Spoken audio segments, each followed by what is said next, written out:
요한계시록 5장 12절입니다. 다 같이 읽겠습니다. 시작.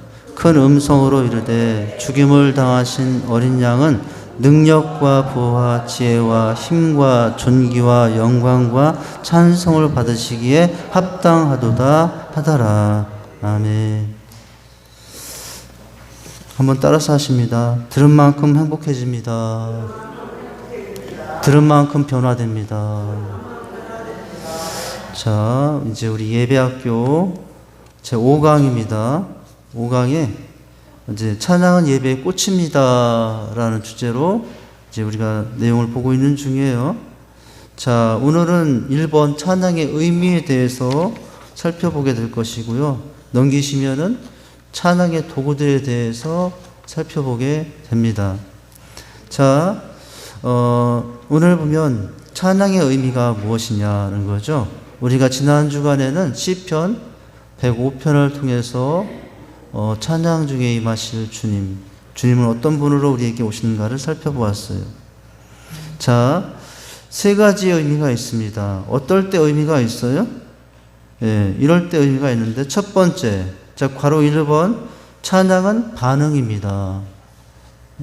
그리고 그럴 때 의미가 있고요. 두 번째는 뭐예요? 찬양은 자랑입니다 라는 내용이에요. 그리고 세 번째, 찬양은 사명입니다 라는 내용을 보게 될 거예요. 큰 주제를 먼저 보면 1번에 이렇게 반응이고 자랑이고 사명에 대해서 살펴보게 될 것이고요. 두 번째 큰 주제로 넘어가면은 찬양의 도구들에 대해서 살펴볼 텐데 7가지 도구에 대해서 살펴볼 겁니다. 다음 주까지 이어서.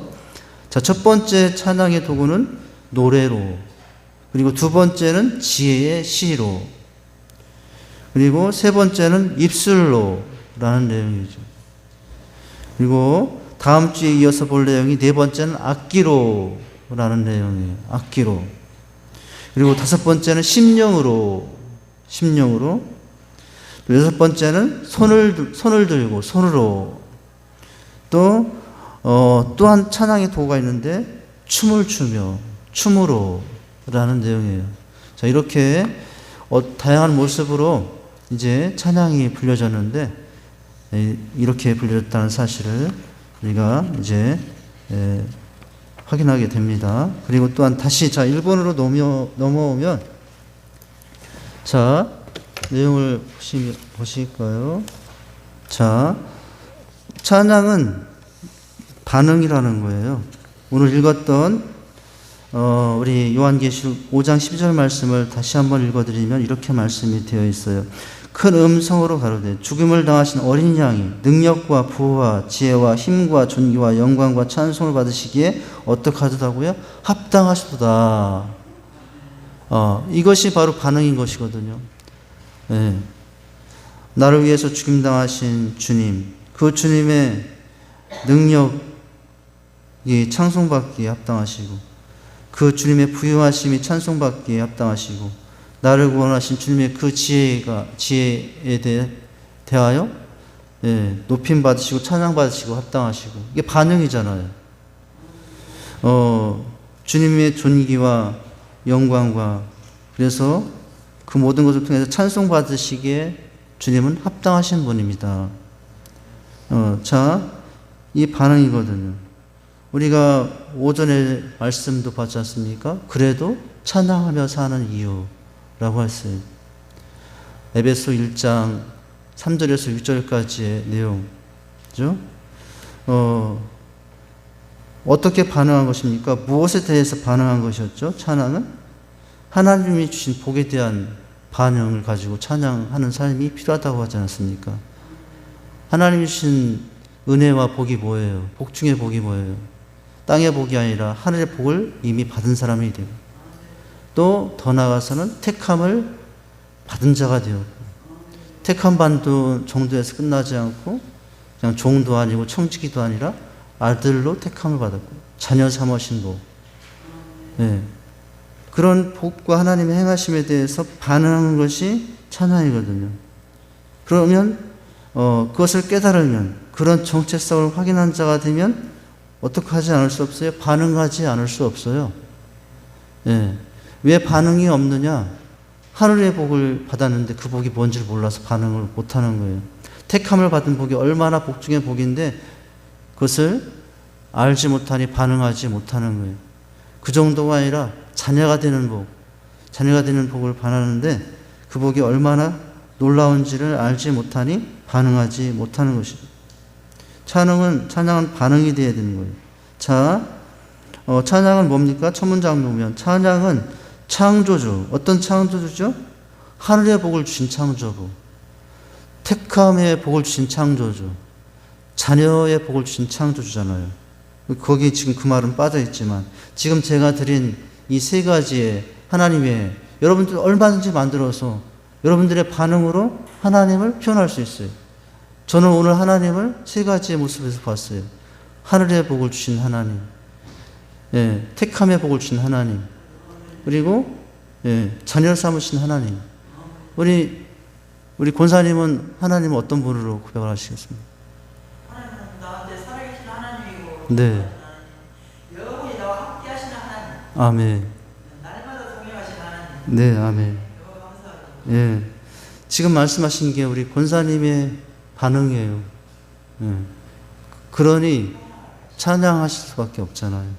자, 찬양은 여러분은 창조주 하나님인데 여러분 각자가 이제 정의를 하시고요.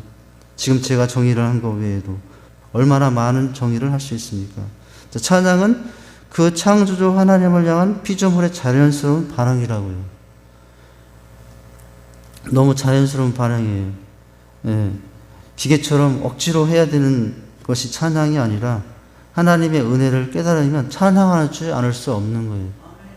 그것이 이제 찬양으로 나타나는 거예요. 그런 하나님의 은혜와 사랑, 축복에 대해서 반응으로 나타나는 것이 있는데 그 중에 한 가지가 뭐예요? 찬양이에요. 자, 그 다음에 자연스러운 반응인데요. 그렇다면 경배는 뭐예요? 경배는 두 가지가 포함된 내용으로 볼 수 있겠죠. 예배와 찬양이 포함된 경배. 예배와 찬양이 포함된 경배는 하나님께 대한 겸손, 하나님께 대한 순종, 하나님께 대한 신뢰, 하나님께 대한 의지의 태도다라는 거예요. 예. 그 사람이 얼마나 하나님께 겸손하냐 뭘 보면 알 수 있어요? 예배를 보면 알 수 있어요. 찬양을 보면 알 수 있어요. 그 사람이 얼마나 하나님께 순종하느냐 뭘 보면 알 수 있어요? 예. 그 사람의 삶을 보면 알 수 있어요. 얼마나 의지하고 신뢰하느냐 그 사람 속에 있는 예배와 찬양 그리고 삶으로 나가는 모습을 통해서 얼마든지 그 사람의 반응을 점검할 수 있어요. 여러분 찬양은 반응이에요. 하나님의 은혜에 대한 반응이에요. 나는 반응하고 있습니까? 아니면 무반응입니까? 무관심입니까? 자, 지금부터 영원토록 변함없이 하나님을 굳게 믿고 고백하는 것. 이게 반응이에요. 믿는 것이 반응이고 또 고백하는 것이 반응이고 그렇게 이제 나갈 수 있게 되겠죠. 자, 신앙생활은 그래서 예, 반응과 하나님의 응답이 어우러지는 것이라 할 수 있어요. 우리가 반응하면 하나님은 또 응답을 하실 수 있죠. 자, 신앙생활은 하나님의 주권적인 인도와 그죠? 인간 편의 응답, 반응이 어우러져서 이루어져요. 손바닥도 마주쳐야 소리가 난다고 하잖아요. 예. 하나님이 우리를 아무리 사랑하고 아무리 초대하는데도 내가 마음을 닫고 반응하지 못하면 그 하나님의 사랑을 누릴 길이 없어요. 예. 내가 아무리 하나님을 사랑하고 내가 하나님 앞에 아무리 가고자 해도 하나님이 나를 허락하지 않으면 여러분 어떤 은혜도 임할 수가 없는 것이죠. 손바닥도 마주치면 소리가 난다고 하나님과 우리 사이에 즉 하나님의 인도하심에 대해서 우리가 어떻게 하는 것? 반응하고 응답할 때 그것이 신앙생활이라고요. 근데 무엇도 마찬가지라고 찬양도 마찬가지다. 찬양은 우리가 마땅히 하나님의 구원사역에 반응하여 구원사역에 반응하여 드려야 할 우리의 표현이죠. 하나님의 구원사역이 오늘 우리가 오전에 본 말씀에서는 무엇으로 그 내용들이 이루어졌습니까? 예, 땅 위의 복이 아니라 하늘의 복을 주심으로 구원사역이 이루어졌어요. 구원사역이 어떻게 이루어졌어요? 예, 예, 많고 많은 사람들 중에서도 택함으로 그것도 어느 때 창세 전에 택하심으로 시간 속에 있던 우리의 어떤 의와 공로 그런 것들을 의지해서 그것들을 기준해서 택하신 것이 아니라 그런 것이 없음에도 택하신 것이 구원사역이에요. 택하실 뿐만 아니라 어떻게 하신 것이 또 구원사역이에요? 택하셔서 종동조가 아니라 청지기 정도가 아니라 아들을 대신 내어주시고 우리가 그의 아들 되게 하시는 게 이게 구원사역이에요. 오늘 우리가 오전에 본 내용들이 다 구원사역이라고 할 수 있어요. 자, 찬양은 뭐예요? 우리가 마땅히 하나님의 구원사역에 반응하여 드려야 될 우리의 편이에요. 자, 우리가 찬양해야 될 이유는 뭡니까? 우리가 노예 상태에서 구원받았기 때문에. 예. 음식물 쓰레기를 열면 너무나 악취가 나는 그것이 바로 우리였는데 그랬음에도 불구하고 죄악 가운데 죄에 취하여 살다가 죄의 악취가 나던 인생이었는데 여러분 그럼에도 불구하고 창세전에 예정하셔서 택하사 자녀 삼으시고 구원받게 하신 것 우리가 찬양해야 될 이유입니다. 그죠? 자, 그 찬양할 때 어떻게 됩니까? 그런 찬양이 있고 그런 찬양의 반응이 있을 때 우리의 영혼은 더 맑아져요. 미움과 불안, 분노, 울분들이 사라져요. 찬양 그렇게 반응하는 사람이 될 때. 자, 하나님의 구원의 손길에 대한 반응으로서 찬양은 성도의 그래서 뭐라고요? 의무예요. 의무. 새 이스라엘인 교회는 죄의 종이었던 몸에서 해방을 얻은 공동체이다. 그러니 우리 교회 공동체도 마땅히 당연히 해야 할 반응해야 될 가장 중요한 내용 중에 한 가지가 찬양하는 거예요. 찬양하는 거. 오늘 우리가 온 회중들 청소년들이 모여서 찬양하며 나온 것은 하나님께 반응한 거지 않습니까? 어떻게 반응할까?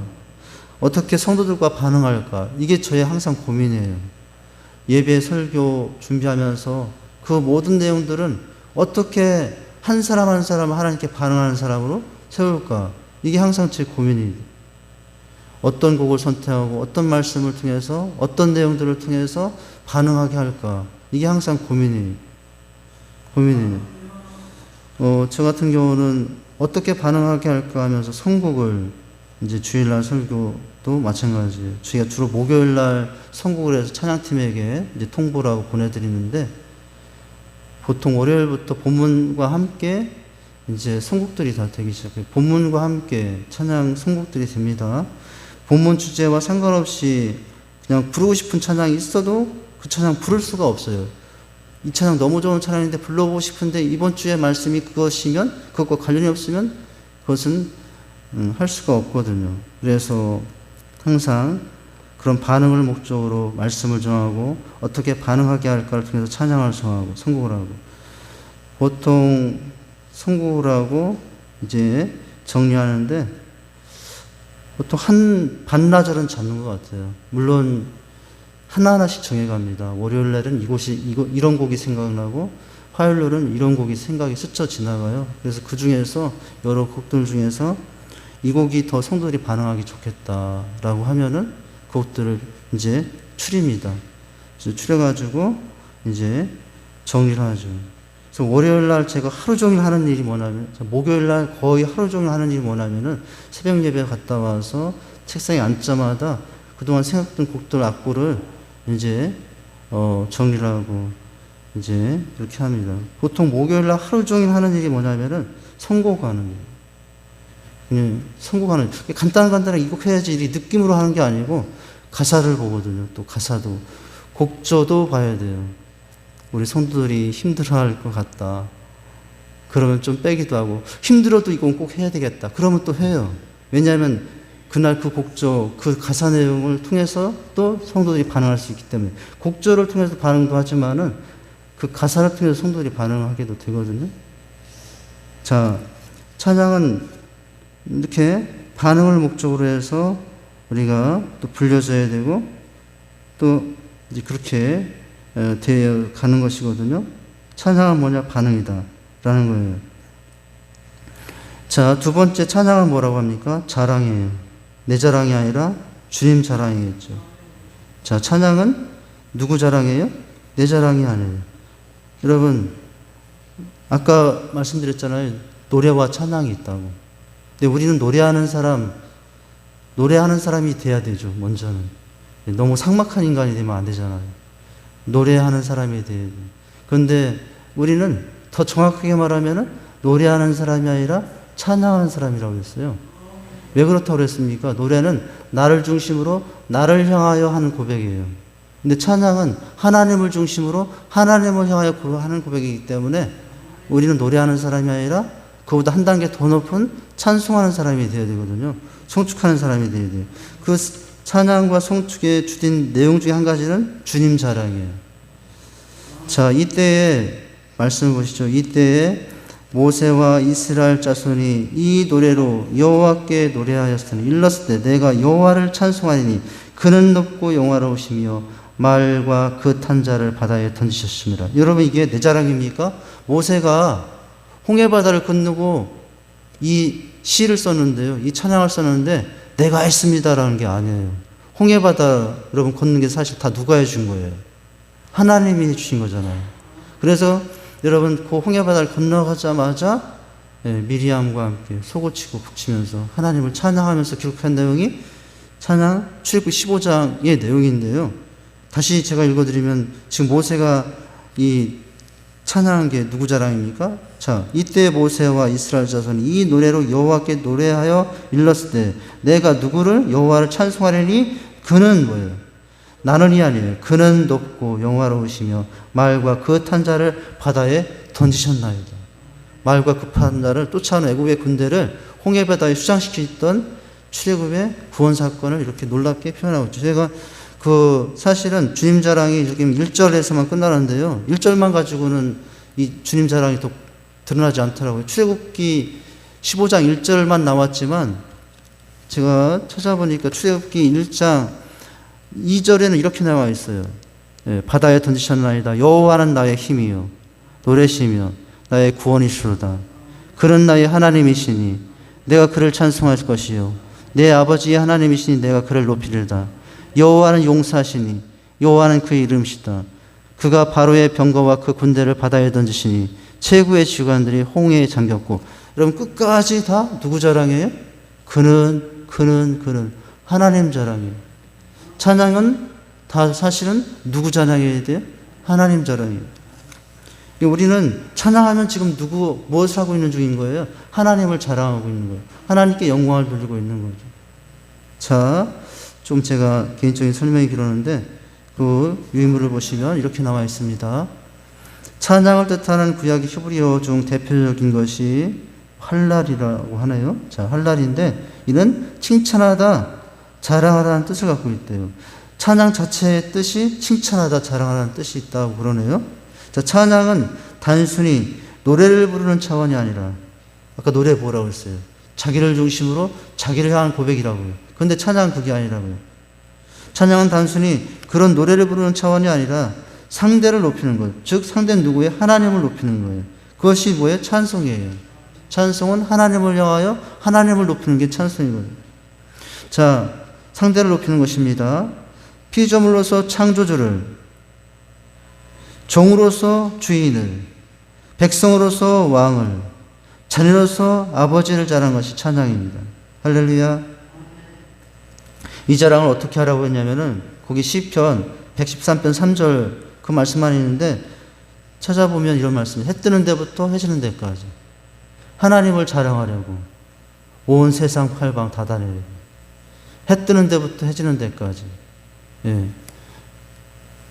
그렇게 아버지를 자랑하기 위해서 그렇게 우리가 자랑하고 있습니까? 여러분 기분 촉전축제는 하나님 자랑하는 시간이에요. 사방팔방 기도하고 전도리를 하면서 누구 자랑하려고? 하나님 자랑하려고. 네, 목사님 잘도 갖다 붙이시네. 그렇게 생각하지 마시고. 네, 이게 지금 그런 내용이라고요.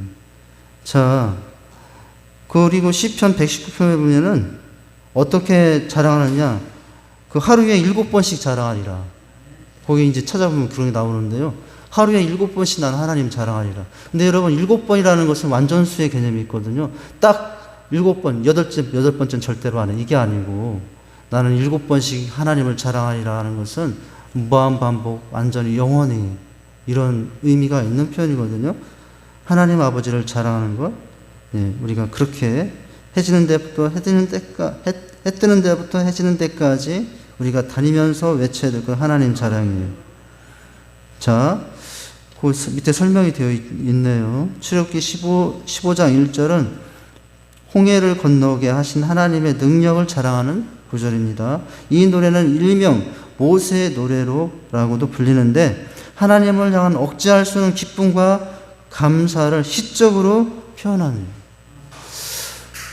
여호와는 나의 힘이시요 노래시요 구원이시로다. 그는 나의 하나님이시요 내가 그를 찬송할 것이요 아버지 하나님이시니 내가 그를 높이리로다. 예. 18절 마지막 보니까 여호와께서 영원하도록 다스리시도다. 이렇게 이제 찬양이 펼쳐지고 있거든요. 자, 능력을 자랑하고 있는 구절입니다. 이 노래는 일명 모세의 노래라고 불리는데요. 하나님을 향한 억제할 수 없는 못 기쁨과 감사를 시적으로 표현한 것이에요. 이 노래는 히브리 시 문학에 있어서 독보적인 가치를 인정받고 있다고 합니다. 이 노래는 그 노래라는 고유명사로 지정이 되어 있을 정도예요. 성경에 그 노래라고 하는 분들이 언급하고 있다면 그것이 구약의 어느 서서 신약에서든 어디에서든 그 노래로 노래합시다 할 때 그 노래는 바로 15장 1절의 하나님 자랑의 노래라는 의미로 그만큼 유명한 성경 안에서도 유명한 거죠. 성경 밖에 그 문학 이스라엘 문학에서도 이것이 그런 가치를 차지하고 있다고 하네요. 자, 자랑이에요. 첫 번째는 반응이고 두 번째는 자랑이고. 그런데 여러분 또 뭐예요? 찬양은 뭐라고요? 사명이다. 사명. 네. 사명은 뭡니까? 안에서는 안 되는 거, 꼭 해야만 하는 거. 그러지 않습니까? 근데 여러분 안 할 수가 없어요, 사실. 우리가 복 중에 복을 받은 걸 깨닫고 나면은 안 할 수가 없어요. 그죠? 네. 그러면 당연히 사명이 되는 것이거든요. 자, 이사야 43편 1절이네요. 야곱아 너를 창조하신 여호와께서 이제 말씀하시느니라. 이스라엘아 너를 조성하신 자가 이제 말씀하시느니라. 너는 두려워 말라. 내가 너를 구속하였고 너를 지명하여 불렀나니 너는 내 것이라. 우리가 하나님의 것이니 찬양하는 것은 당연한 것이죠. 네. 너는 내 것이라 라고 했어요. 너와 나는 하나다. 이런 표현도 있다고 전에 설명드리지 않았습니까? 그 말씀은 아들이 되셨다는 의미에서 나왔다고요. 아들이 되었다는 것은 너는 나의 것이라는 의미였다고 했고 더 나아가서는 너는 너와 나는 하나다. 그런 의미라고도 오전에 말씀드렸지 않습니까? 자, 하나님은 우리의 찬양을 좋아하십니다. 이를 위해서 우리가 창조되었어요. 여러분 내가 왜 창조되었어요? 우리가 왜 창조되었어요? 왜 지음받았어요? 하나님을 찬송케 하려고. 하나님을 찬송케 하려고 지음받은 사람이에요. 네. 여러분, 북한에 막 김일성 이렇게 막 찬양하는 장면, 찬양이라고 그래야 되나요? 갑자기 그 장면이 생각이 드는데, 북한에 있는 사람들은 사명이 있어요. 뭡니까? 그 꽃을 들고 막 흔들면서 김일성 광장 지나면서 했던 무한 영광을 돌려야 돼. 그게 북한 사람들의 사명이에요. 참 보면은 같은 민족인데 어떻게 저렇게 살까 너무나 안타깝고 안타까움이 많잖아요. 우리는 그런데 일명 저렇게도 사람을 찬양하는데 우리는 하나님을 그 정도는 찬양하나? 여러분 김일성이 김정은이 막 지나갈 때 그렇게 손을 들고 막 열렬하게 하듯이 그런 하나님을 찬양하는데 우리에게 그 정도는 있어야 되지 않겠습니까? 그 정도 이상도 있어야 되겠죠. 제가 조금 예를 따르게 이상하게 들었는데, 자, 우리의 찬양이 어떤가? 정말 사명이 되고 있는가? 어쩔 수 없어서 그냥 여러분 입술 한번 벌리고 있진 않은가라고 하는 거예요. 네? 찬양을 하면 마음이 편해요. 아, 맞아요. 마음이 편하고 또 우리 안에 새로움이 돋고 생명이 살아나고 우리 삶이 또 더 하나님께 가까이 나가는 은혜가 있죠. 자, 이를 위해 창조되었습니다. 예배자는 찬양을 통해 하나님과 무엇을 갈 수 있어요? 사귐을 갈 수 있다고요.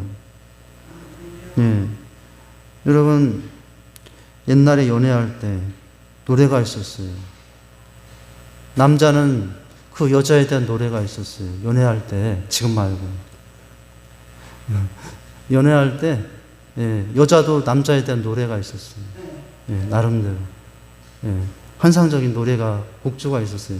근데 지금은 살다 보니까, 지지볶고 살다 보니까 노래라는 노래는 다 사라지고, 예, 그렇게 됐지만은, 여러분, 이제, 지금 제가 뭘 하려면 사귐을 얘기하려다가 좀 이런 예를 말씀을 드리게 됐는데, 자, 여러분, 하나님과 연애하고, 정말 하나님을 연애할 때 여인을 사랑하듯이 연애한다면은 하나님에 대한 노래가 나올 수밖에 없죠. 사람이 어떤 그 남자에 대해서 내가 노래가 있었고, 노래가 음치 있는데도 그 남자에 대해서, 그 여자에 대해서 노래가 있었는데, 하나님에 대해서 노래가 없다면은 연인만도 못한 사랑의 대상이 아닌 거예요. 연인 이상의 대상이 하나님이지 않습니까? 할렐루야. 자, 그렇게 할 때 사귐이 있게 된다. 교회도 마찬가지인데요. 하나님을 온전히 찬양하는 데서 교회의 사명이 시작된다. 찬양 속의 교회는 충만한 생명을 얻을 수 있게 돼요. 그래서 교회뿐만 아니라 한 개인도 마찬가지입니다. 비록 힘들고 어려운 일이 많아도 바울이 그렇지 않습니까? 바울의 인생이 지금 감옥에 있는 상황인데도 우리 찬양합시다 할 수 있었던 그 은혜가 오히려 그를 또 살리는, 그를 새롭게 하는 또 통로가 되기도 했거든요. 은혜 때문에 시작 찬양도 있었지만 그 찬양 때문에 여러분 사도 바울이 더 힘을 얻고 또 달려가는 은혜가 있게 된 거지 않았습니까? 자, 충만한 생명을 얻을 수 있습니다. 그분은 하나의 이유 때문에 우리를 택하셨고, 어떤 이유요? 찬양의 대상이 되시기 위해서 우리를 택하셨고, 또 하나의 뚜렷한 목적 때문에 새롭고 영원한 만족이 도록 우리를 부르셨어요. 우리를 부르신 것은 하나님을 찬미하려게 하고요. 부르신 이유는 우리는 그분의 지구하심을 선포하고 그분의 지구함을 어떻게 하기 위해서, 찬미하기 위해서, 찬송하기 위해서, 송축하기 위해서 여러분 부름받았어요. 그러니 그 부름받은 목적대로 찬양하는 것이 곧 우리의 사명입니다. 네. 자, 오늘 여기까지 하게 되겠는데, 마지막 문장 이사야 43장은 하나님께서 이스라엘에게 새 일을 행하신 것을 말씀해 주고 있습니다. 이 백성은 내가 나를 위하여 지었나니 나의 무엇을, 나의 찬송을 부르게 하려 함이라. 이 말씀은 하나님의 놀라운 새 일을 행하셔서 그의 백성으로 구원을 체험케 하신 목적을 말해주고 있습니다. 그것은 그들로 하나님을 찬양하기 위함이에요. 하나님이 나를 택하시고 구원하신 목적은 하나님을 찬양하기 위해서다. 그러니 찬양하는 것은 우리의 사명이다라는 거예요. 한번 따라서 하십니다. 찬양은 반응입니다. 찬양은 자랑입니다. 찬양은 사명입니다. 제가 기도하겠습니다. 하나님 아버지, 사실은 하나님을 높일 수도 또 고백할 수도 없었던 연약한 인생인데, 하나님 창세 전에 우리를 구원하신 그 은혜를 생각하면 반응하지 않을 수 없습니다. 자랑하지 않을 수 없습니다. 하나님, 찬양하지 않을 수 없습니다. 우리가 받은 은혜를 깨닫고 또 찬양하면서 더욱더 하나님과 가까이 나아가 하나님께 영광을 돌리며 살아갈 수 있는 저희 삶이 되게 하여 주시옵소서. 예수님 이름으로 기도하옵나이다. 아멘.